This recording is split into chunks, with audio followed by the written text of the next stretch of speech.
Jadi memang kita ini hidup pada zaman yang rusak. Ini udah diprediksi oleh Rasulullah SAW. Jadi Rasulullah itu mengabarkan nanti, kata Rasulullah, pada akhir zaman itu kalian akan hidup pada masa yang tidak diatur oleh syariat Allah, tidak mengikuti sunnah Rasul, kemudian dipimpin oleh para pemimpin yang jahat, yang pembohong, kemudian pergaulan yang rusak dan seterusnya. Dan termasuk adalah kehilangan kasih sayang, kehilangan atau hilangnya rasa kasih sayang ya. Jadi memang masyarakat kita ini hidup ya sekarang ini nafsi-nafsi ya, lebih mementingkan urusan pribadi. Inilah yang disebut dengan peradaban individualistik ya.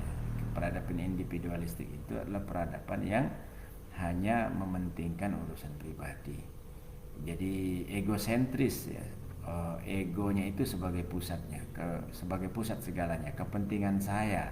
Nah seperti itu. Ini yang disebut dengan egoisme, egoistis atau ananiah ya. Pokoknya semuanya harus saya.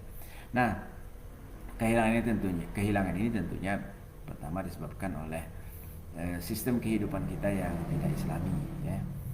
Kehilangan kasih sayang, kehilangan rasa saling menyayangi, tolong menolong ya, dan seterusnya. Nah kemudian tentunya dorongan dari masing-masing yang tadi karena tekanan ekonomi, karena tekanan sosial dan segala macam ya. Yang ketiga tentunya terkait dengan keimanan seseorang juga ya. Kalau seorang itu imannya kuat, tentu keterikatannya kepada Allah itu kuat, dan keterikatannya kepada manusia rasa sayangnya juga tentu tinggi karena mengamalkan perintah-perintah Allah ya. Nah jadi faktor-faktor ini yang menurut saya itu menyebabkan rasa kasih sayang, rasa tolong menolong, rasa istilah orang Jawa itu tepos liro ya, itu hilang di masyarakat kita. Yang mudah-mudahanlah ke depan itu ada semakin baik ya perkembangannya dengan upaya dakwah dan upaya edukasi yang dilakukan oleh berbagai kalangan ya. Nah yang kedua terkait dengan siapa yang nanti bisa menolong kita di Yaumil Mahsyar, tentunya amal soleh kita yang bisa menolong kita.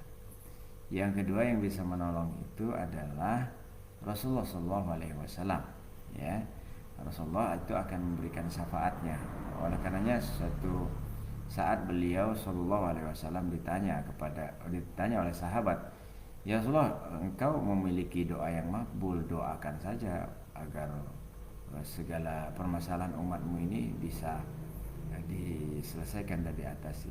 Rasulullah menjawab, aku menunda doa ini nanti di Yaumil Mahsyar, nanti di akhirat ya. Jadi Rasulullah itu menunda itu, dan syafaat itu nanti, pertolongan itu nanti akan diberikan oleh Rasulullah di saat tidak ada lagi yang bisa menolong, yaitu di Yaumil Mahsyar dan seterusnya di akhirat ya. Yang ketiga, selain amal soleh kita, kemudian syafaat Rasulullah, yang bisa menolong kita adalah bacaan Al-Quran kita. Nah kalau kaitannya dengan mendapatkan syafaat Rasulullah, maka kita harus meniru, mengikuti, mencontoh cara hidup beliau.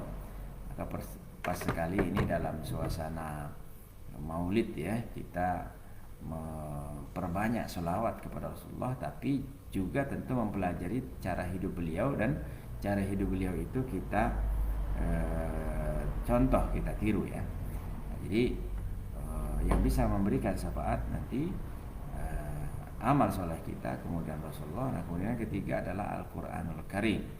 Al-Quran yang sering kita baca ini akan menolong kita, karena di Yaumul Mahsyar itu digambarkan Nabi nanti matahari itu sejengkal di atas kepala, dan manusia itu tenggelam dengan keringat mereka sendiri dalam kondisi yang dicekam ketakutan. Maka Al-Quran akan memberikan syafaat, menolong kita. Oleh karenanya tentu berbahagia sekali yang bisa dan mampu menghafal Al-Quran ya, karena tentunya dia akan terus-menerus membaca Al-Quran ya. Nah, kalau kita nggak hafal ya kita harus pegang mushaf terus untuk membaca. Nah, yang keempat yaitu anak-anak soleh ya, anak-anak soleh kita para penghafal Al-Quran. Nah, itu dijelaskan oleh Rasulullah dalam hadis, nanti anak-anak yang hafal Al-Quran ini akan melindungi orang tuanya dan bahkan nanti akan memberikan tempat yang mulia dan memberikan mahkota ya kepada orang tuanya ya. Nah, yang kelima yaitu keluarga kita yang syahid. Keluarga kita yang mati syahid itu akan bisa menolong kita nanti di yaumil mahsyar ya. Jadi kalau ada keluarganya yang berjuang di jalan Allah, meninggal di jalan Allah, maka itu akan bisa menolong keluarganya yang lain. Nah, itu diantaranya yang bisa memberikan syafaat dan menolong di yaumil akhir.